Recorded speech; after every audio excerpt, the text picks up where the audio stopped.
হয় প্ৰায় 2-3 দিন ধৰি আপোনাৰ নগাঁৱৰ উত্তৰ পূৰ্বাঞ্চলত আপোনাৰ শিঙিমাৰী, বালিকা, মাগুৰমাৰী, শ'লমাৰী আদিত মানে উৎকণ্ঠা গৰমে ধৰিছে।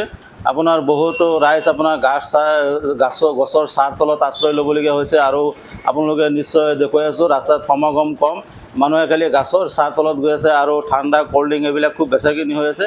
ময়ো বৰ্তমান শিঙিমাৰী বজাৰত আছোঁ আৰু খাই আছোঁ, আমাৰ সতীৰ্থ বন্ধুসকল আছে আৰু তেখেতসকললৈ আমি ক'ল্ড ড্ৰিংক খাই আছোঁ। নগাঁও উত্তৰ পূৰ্বাঞ্চলত উৎকণ্ঠা গৰম প্ৰায় 28-30 চেলচিয়াছমান হৈ গৈছে আৰু হ'ব।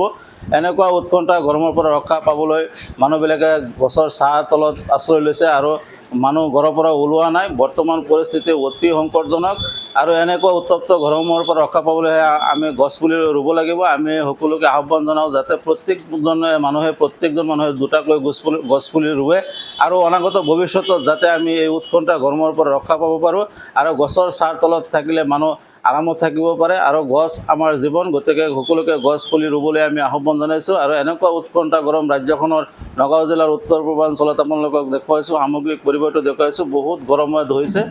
ধন্যবাদ।